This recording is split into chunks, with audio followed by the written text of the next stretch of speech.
So how many of you knew that a mistake on your label could void your trademark? Not a soul. Next, to talk about labeling, we've got Dale Stern from Downey Brand. And since there are a couple of people who came in late, just a reminder, we're holding you hostage to the end, but your reward is you get a thumb drive with all the presentations, some articles, our bios, our social security number, mother's maiden name, etc. And Dale Stern from Downey Brand. Thank you. Good morning. Chris covered a lot of ground in his hour, and I hope to match him in that regard. So, as Terry said, my name is Dale Stern. I'm with the firm Downey Brand in Sacramento. We have our headquarters are in Sacramento. We have offices in Silicon Valley, San Francisco, Stockton, and Reno. A little over 100 attorneys, and I chair the food and agriculture practice, which is a huge part of our firm.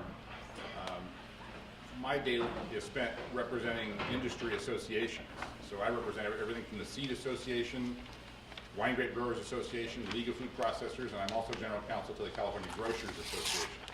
And much of the packaging and labeling work that I do is more on the retail end than it is on the producer, manufacturer, supplier end. And it's an interesting perspective because in many cases, problems with labeling, and I'll get into the types of regulations that create these problems, oftentimes manifest themselves at the retail level because the grocery stores, your customers, are the ones that are standing still, and it's easier for the regulators and the enforcers and the plaintiff's lawyers to find them in the store than it is to find them on the truck between here and there. So a lot of the experience I have is in that world. Dealing with labeling regulations is something we could spend weeks and weeks on. So trying to decide which aspects of labeling regulations I was going to talk about today was probably the hardest part of the whole thing. So the things I'm not going to cover today are FSMA, Food Safety Modernization Act, organics and organic labeling. I'm not going to cover green chemistry, pesticide residue, sanitation. I'm not going to cover sustainability or environmental sensitivity. Those are all things that I could do a whole seminar on each one of them. So today we're going to talk about just some aspects. Nutrition labels, both the old and the new nutrition labels, and label claims that are regulated by the FDA. And the types of label claims we're going to talk about today are both the express kind and the implied kind of label claims. How many of you are aware that many of your labels have implied claims on them? Great. And do you pay attention to that and you're careful about it and you plan for it? And, yeah. Let me give you an example. We represent people in the egg industry, and we had a client recently that was sued aggressively because their packaging said cage-free, which was true. But the picture was of a green background and a hen and a rooster standing there. It wasn't free-range eggs, it was only cage-free eggs. And the plaintiff's lawyer said that because of the green background, looks like it's outside, and a hen and a rooster standing there, it looks like they're running free on the farm, not in a big barn with no cages. And that was the basis for the lawsuit. So it was an implied claim of free-range eggs when in fact they were not free-range eggs. So that's just one example of a recent lawsuit that cost companies millions of dollars, and most of it in attorney's fees, unfortunately.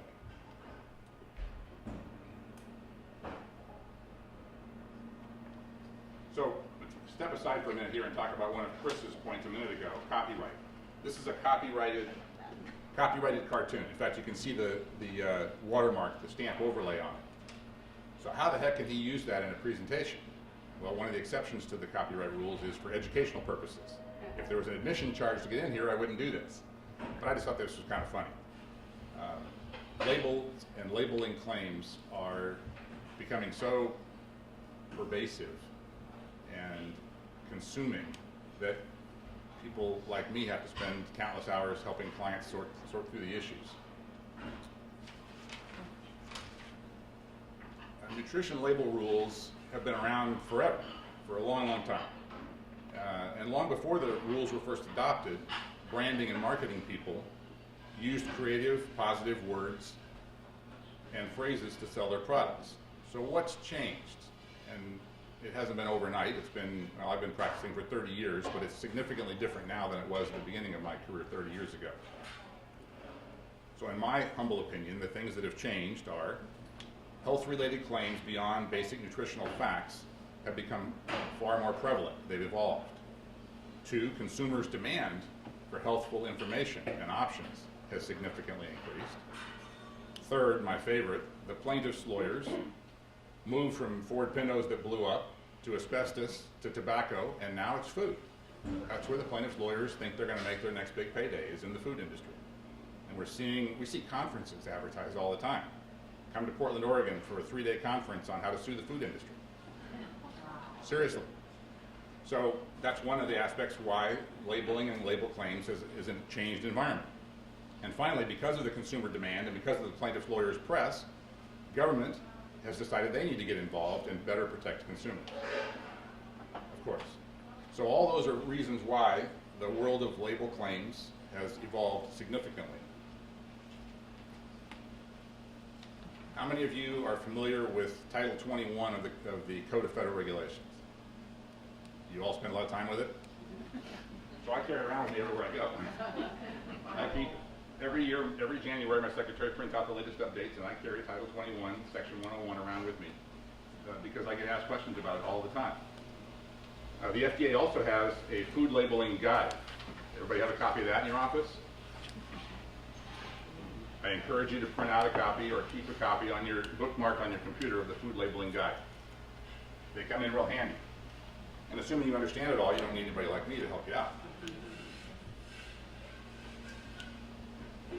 So, what's new in nutrition labels?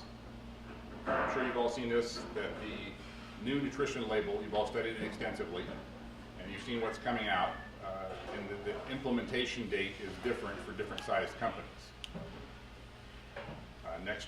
Next July for large companies, and the following July for companies that are less than $10 million a year in sales. So everybody know what's new on the new label? Everybody studied the differences in the new label? Some yes, some no. So serving sizes. It used to be what we as the producers and manufacturers thought was the appropriate serving size. Now it's what the government, what FDA thinks is the appropriate serving size. The calorie count has to be in larger letters than before. Whether you've added sugars must be highlighted and emphasized in the nutrition label. Multi-serving packages. If a package has more than one serving in it, but the government concludes that it's possible for somebody to sit down and eat it all in one serving, you have to have 2 columns. One for the serving size and one for if somebody eats the whole package. It'll be like a half gallon of ice cream? In my case, yes. Well, there's so many, you go to Trader Joe's to buy a frozen dinner and it's not quite big enough for 2, but it's too big for 1, but what the heck, right? Odd-sized packages. Sodium and dietary fiber and vitamin D, they've changed the percentages of the daily values for those. Vitamin D and potassium, you have to list them now both in percentages of daily value and in grams. Vitamin A and C are no longer deemed to be important for a nutrition label because after all, when's the last time anybody's ever heard of scurvy or vitamin A deficiency? So the government just decided that we're not required to have those on the label any longer. And calories from fat are gone. Instead, now it's the type of fat and total fat that's more important on the nutrition label. And finally, the percentage of daily value descriptions have been supposedly simplified. I'm not sure I agree with that, but that's what they claim. Those are the basic changes in the new nutrition label that's coming out. And for those of you who work with us every day, that's not news, but for those of you who don't, I thought that might be interesting. There are also some topic-specific labeling information requirements in the FDA rules. I'm not going to go through these, but again, if you have the nutrition labeling guide or Title 21, Section 101 handy, you can review all of these. So these are the various types of specialized labeling requirements that are imposed if you have, if you're adding any novel ingredients such as botanicals, the GMO disclosures, food allergens, if using the word free from anything on your label. There are specific rules for that. If there's any irradiation involved, you better know about these rules and follow them. Using the word fresh, we'll talk about that in a minute. Gluten-free is part of the food allergens requirement, but for some reason they have a separate rule on gluten-free.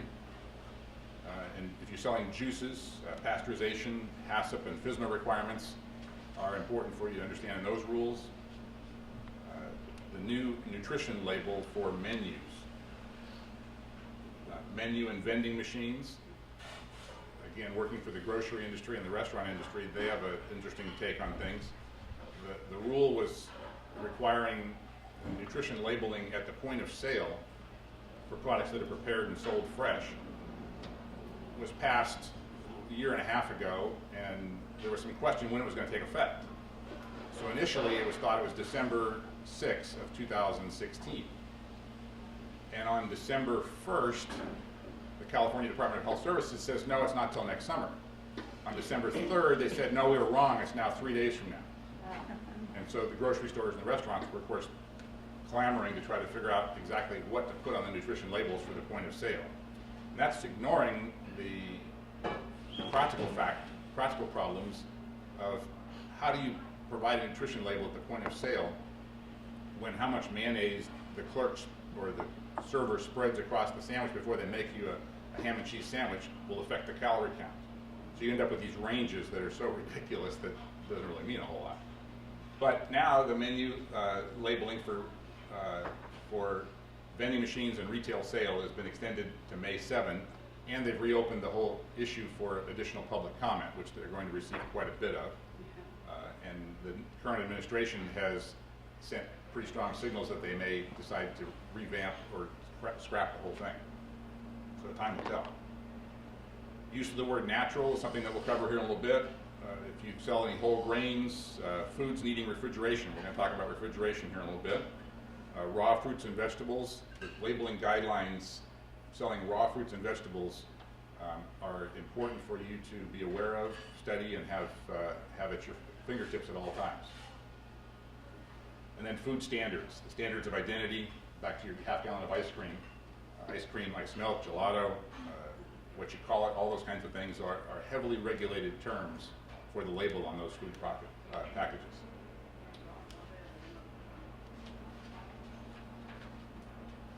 And of course there's my favorite, the California specific labeling regulations. California doesn't think we need a federal set of regulations. We can do better here in California. So we come up with a number of them. One example that I work with on a regular basis is Proposition 65. How many products that are sold in California have or may contain a chemical known to the state of California to cause cancer or other reproductive harm? The list today is different than the list tomorrow, and is different than the list the next day. So keeping up with that list of chemicals known to the state of California is a lifelong challenge. We have 3 attorneys in my firm that's all they do, is Prop 65. What about the future? Well, we're hearing rumblings about warnings of synthetic food dyes. Senate Bill 504 by Wachowski is going through the legislative process right now.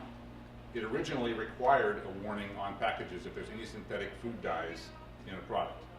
But the bill has been pulled back and has been revamped now to where it only requires a study be conducted on the impact of synthetic food dyes, which is oftentimes the compromise that an author who's got a really great idea, they think, they put up with amendments rather than lose the bill entirely with the hope that the study shows that there is a real issue, and next year they come back and they put the bill through that they wanted in the first place. We're also hearing about local jurisdictions imposing packaging and labeling requirements. Some examples we've run into lately, we're hearing that eliminating polystyrene isn't good enough for some cities, particularly along the coast here. And now they're talking about things that must be proven to be compostable, recyclable, and I've even heard rumors that San Francisco is considering outlawing clamshells in the near future. So whether that all comes to pass, whether they get that through the regulatory process in those cities, time will tell. But there's more and more of that kind of thought process going on at the local level because they're not happy with Sacramento taking forever, and in Sacramento because they're not happy with Washington taking forever, so everybody wants in on the game. And these things, your associations, Western Growers, United Fresh Fruit, and other associations keep a close eye on all of these regulatory developments, and to the extent you receive their publications, I encourage you to stay current with it because it's changing all the time. All right, now let's get into specific food labeling terms. How many of you know what the word natural means when used on a food label? everybody's going to have a slightly different opinion on it, I suspect. It's one of those words that drives regulators crazy, drives industry crazy, and is beginning to make a lot of money for the plaintiffs' lawyers because they think they know what it means, and it means something different than what everybody has on their packages and in their products. Here's the FDA's published kind of sort of description. That's not a regulation, it's not even a guidance, it's just what the FDA thinks today. Now, the FDA did put out a request for public comment, for input on what the word natural means, and they received truckloads. They're evaluating the information they received, and we're all waiting for them to come out with something. Among the things they might come out with are a definition, of course, that we don't like, but also how will it affect brands? Nature Valley granola bars. Are they now no longer going to be able to use their own branded name, their established company name? I work for Bard Valley Date Growers Cooperative. Nature's Delight is the date varieties you see in all the grocery stores. Are they going to be able to use that anymore if the processing of dates includes anything that's not deemed by the FDA to be natural? So there's a lot riding on this, and to the extent that everybody's ecstatic with the current administration, that maybe one upside to it is that we may actually get some more industry-friendly, some more user-friendly definitions coming out of FDA than we might have in the past. I'm going to stop there. Any questions on that? Everybody's staying current on the natural debate going on right now? All right. I'm sorry? Oh, yeah. Oh, yeah? Good. All right. So I haven't told you yet anything you don't know, right? It's a scary thing. It's a scary thing. Well, my job's not to scare you, but to hopefully educate you a little bit on what's going on. One of the other terms that we run into quite a bit is fresh, freshly frozen, fresh frozen, and frozen fresh. These are defined extensively in the regulations. There are so many of the terms used in these definitions in section 101.95 that are capable of differing interpretations and that are capable of being fudged a little bit, always by the competitor, never by ourselves, right? But if they're doing it, why can't we do it? Well, unfortunately, that oftentimes leads to the second company to try it being the subject of the enforcement action, not the first company. So I'd encourage you to stay familiar with the term fresh, fresh frozen, frozen fresh.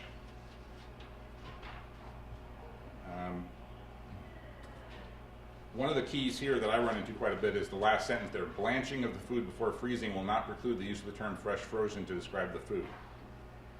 Define blanching for me. How much, what temperature, for how long?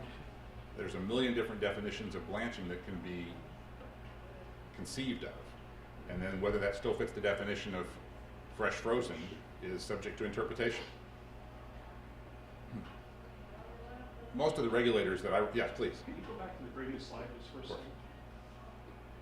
So it says there, and has not been frozen or subjected to any form of thermal processing. Isn't that blanching? But the next section creates an exception for that. Yes, you're right.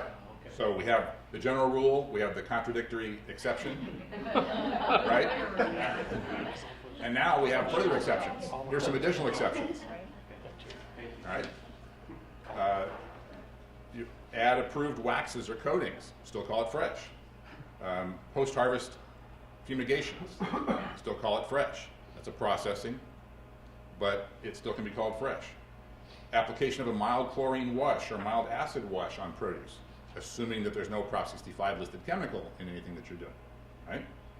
And are you familiar with the Prop 65 list and whether the chemicals you're using for a wash are on that list or not?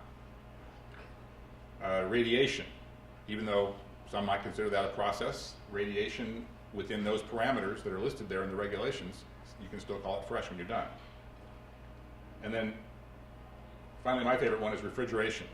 So I have not dealt with a knockdown, drag-out fight over refrigeration in the produce industry, but almost every year in the grocery industry, at Thanksgiving time, we have fresh turkeys and we have frozen turkeys. And the fresh turkeys are usually sitting out behind the store in a semi-trailer that's a refrigeration unit because they don't have enough room in their warehouse because they sell so many turkeys at that time.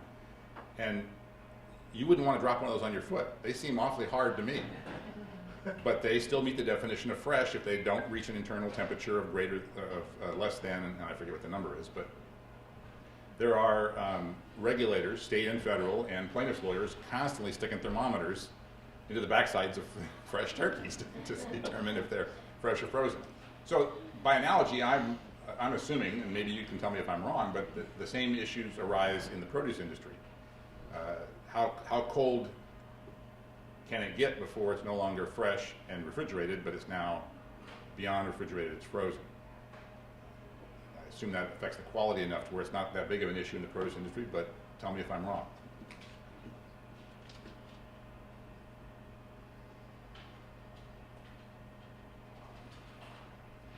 Well, now, technologically here, I messed up. There we go. Another kind of claim we work with on a regular basis are health and wellness claims. So health and wellness claims are largely derived from or driven by the nutrient content in a product. So then now you have to study all of the acronyms, DRVs, DVIs, RACCs. Everybody's up on what all those different terms mean in the nutrition labeling context? Okay, good. So general health and wellness messages, particularly those that are based on nutrient content, are heavily regulated by the FDA. And again, it's in Title 21, Section 101. Structure function claims. Are you all familiar with structure function claims? The difference between those and general health and wellness claims? And then also general well-being claims is another kind of claim. You can read this slide and the regulations at your leisure. It'll be on the flash drive. In fact, I had to put the whole regulation on the flash drive. It's not that hard, not that big. So health claims will describe a relationship between the food substance or dietary supplement or whatever we're talking about and a reduced risk of a disease or health-related condition. Lowers cholesterol and improves heart health, things like that. If you're using any of those kinds of health claims, you have to comply with the FDA regulations on the nutrient content of the product you're selling and whether those claims can be made or not. So a nutrient content claim is a claim on or about the food, and that includes in advertising materials that go out in the Wednesday flyers in the grocery stores or in restaurant menus and other places. So it doesn't have to be on the package or on the label itself, but it's about the food product. That directly or by implication characterizes the level of a nutrient in the food. So let me give you a specific example. So here's an example we dealt with recently. A company wanted to make a claim about peaches, that due to the presence of beta-carotene, which is a plant-based nutrient that our bodies convert to an antioxidant, the peachy color has been shown to protect skin from harmful UV rays and may even keep it firmer and healthier looking. Not a permissible claim. Why? Well,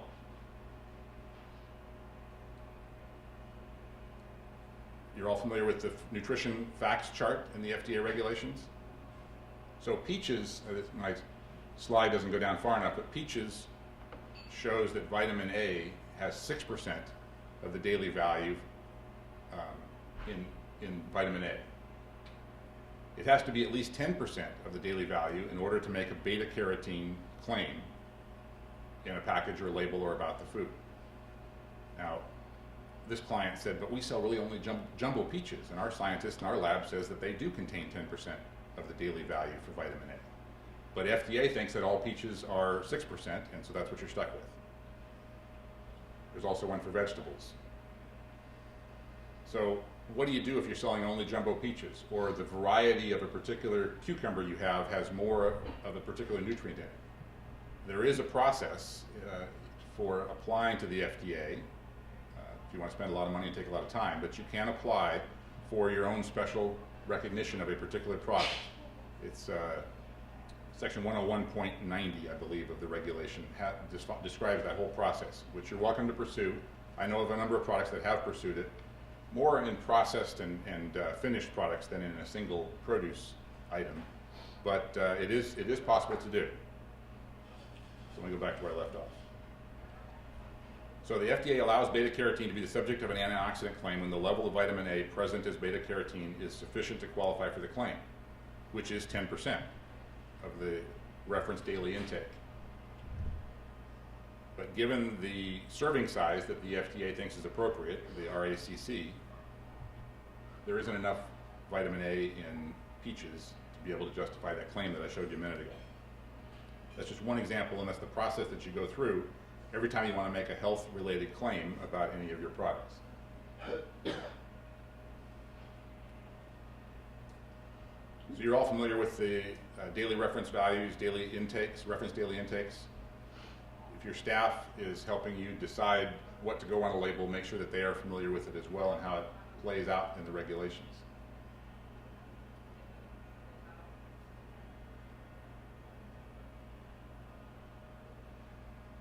So another topic that's worth talking about is packaging sustainability. The products, the materials that go into your packaging. That's something that you're all spending quite a bit of time on right now. And I mentioned earlier about the local jurisdictions considering stricter limits on them. How many of you run into the Sustainability Consortium? Anybody heard of this organization? Have any of you received a survey from a retailer or a supplier or a broker asking you to provide key performance indicators or data on your sustainability? Coming soon to a store near you. So the Sustainability Consortium is an organization. Here's their website. You're welcome to take a look at them and read as much as you want about them. An organization originally believed to be funded by Walmart, who would like to have a leadership role in driving changes in the sustainability of our products, not just food, but all products sold in retail. In order to take a leadership role, they funded this consortium, which is largely made up of academic types, a few retailers, a few supplier manufacturer types, and some public interest groups, and you can imagine which ones those are. But they spent several years coming up with what they believe to be the appropriate definition of sustainability and a list of survey questions to send to people who manufacture ceramic plates, people who manufacture wine out of grapes, people who manufacture or produce any agricultural product or food product, any product sold in the store. So this survey asks you to describe for the retailer how much water you use, how much fertilizer you use, how much pesticides you use, how much you pay your workers, and on and on and on and on. It's an extensive, in my mind, it's an invasive survey. But if you want to sell your products in the store that's asking you the questions, you have to fill out the survey. So one of the concerns that we've run into is that they won't just use the information to educate the public on how great and sustainable their products are. They'll use the information to make buying decisions and pricing decisions. That's the real fear that we're facing right now. So packaging isn't exempt from that process. Packaging sustainability is going to be a factor in this whole key performance indicator and sustainability consortium process. Please. So we just heard on the earlier presentation, trade secrets. Yes. Are those required? Do you have to reveal those as part of the survey?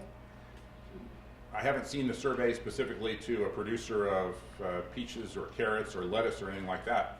There are different survey questions for each. The one I spent a lot of time with is wine grapes. And the questions do ask a number of, for pieces of information that I consider to be trade secrets of the grape growers and the wineries.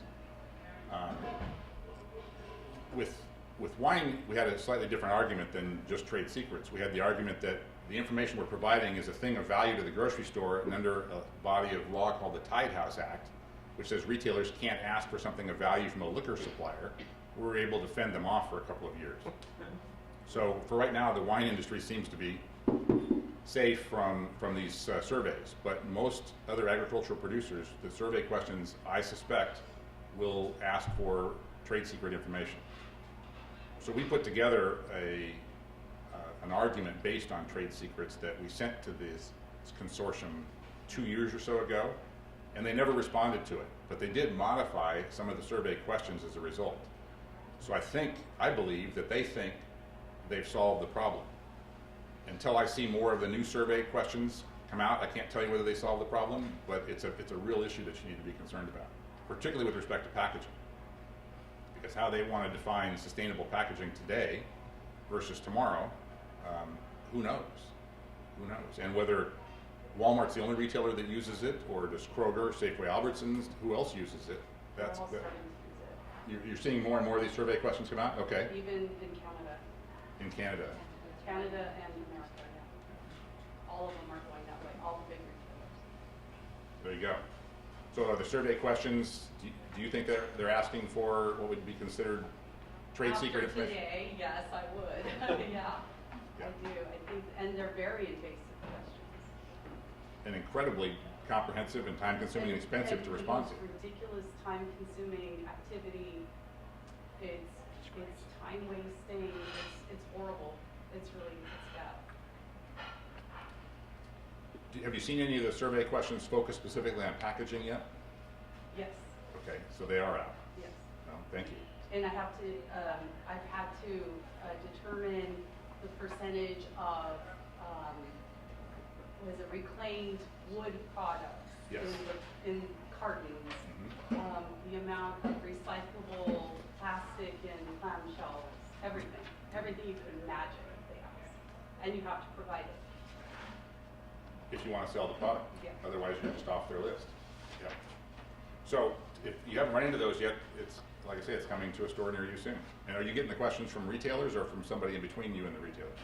Well, it started off it started off with Walmart, and then it went to someone in between, and now it's all of the retailers have online input that the producers have to complete in order to go to the next step of having the products accepted into the retail chain. Yeah, that isn't new. I've been doing that for years, is providing recycled information. Yeah, the recycle information, yeah, I'm familiar with that. That's driven more by a California rule. But the whole production, agricultural production end of it, that's what's coming along new. You're right about recycling. I agree.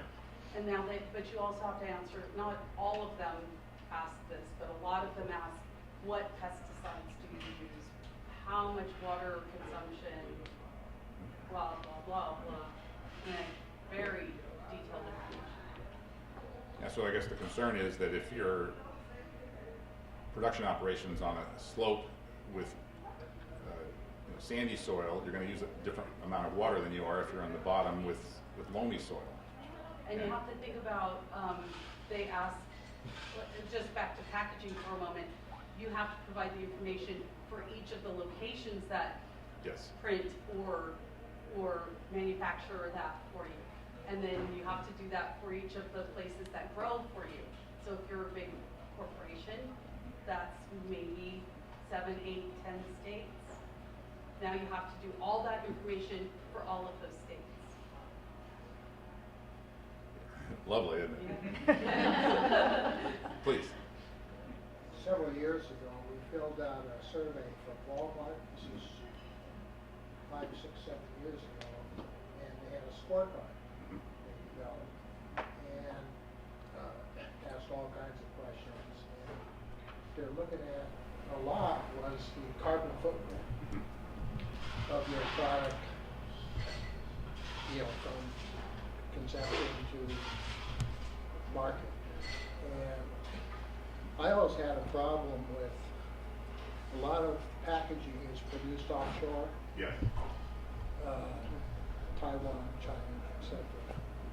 I've always had an issue with their carbon footprint compared to ours, which is manufactured in the U.S. I've not heard anything back from Walmart after we took the survey. Apparently your responses and your score on their key performance indicators ranked you high enough where they're continuing to buy your products. Oh, yeah, we do have a national agreement with them, Yeah. Excellent. no mushrooms. Slightly different topic, but along the same lines, we ran into one recently where the allegation was made under Prop 65 that the ink used in printing labels, even though it's on the outside of the package, the probability that the top of the package comes into contact with the food product is great enough that the ink cannot be produced ink cannot have any chemicals in it that are on the Prop 65 list.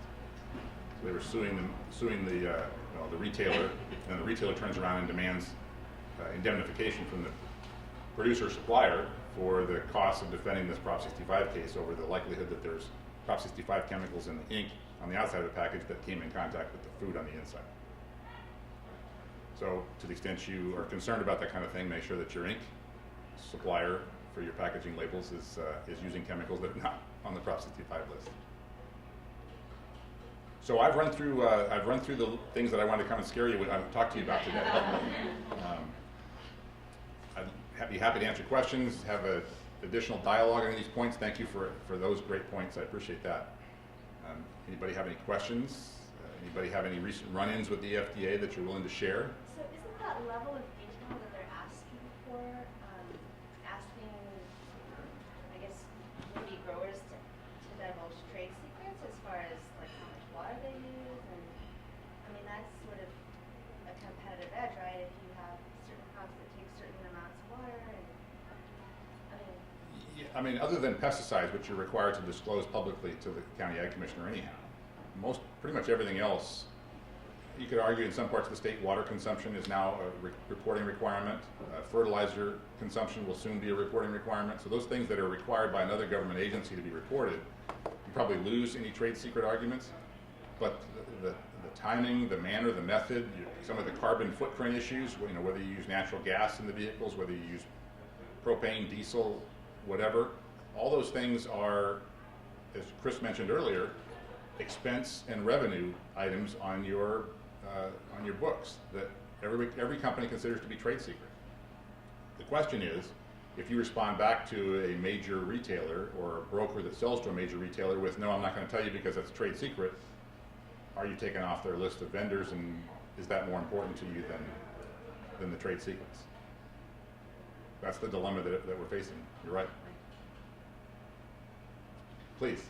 in terms of the health claims, do you think that the U.S. is more strict than Canada, or are they pretty similar? How do the two compare? Terry sent me some good information on Canada, so I've reviewed it briefly, but I can't tell you that I spend a lot of time dealing with the Canadian regulations like I do with U.S. and California regulations, so I can't give you a straight heads-up comparison. What I hear anecdotally is that in many respects Canada is more strict than the U.S. Anybody have any experience with that confirms that? Check mark. And again, I think the important thing is, just like the U.S., some of the requirements are very exacting, and they're different than some of the U.S. or USDA requirements. So strictness may partially be an issue, but the fact that they're exacting and different is probably a more important issue, especially with many packages, the goal of being bilingual for both, or by usage, whatever you want to say, for Canadian and U.S. If the requirements are different, it makes it a real challenge to have the package comply. So it's not so much strict as it is just dotting all the I's and crossing all the T's.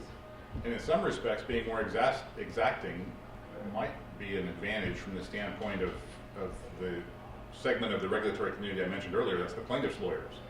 They love the ambiguity and the loopholes and the potential for havoc they can create in between regulations that aren't exacting here in the U.S.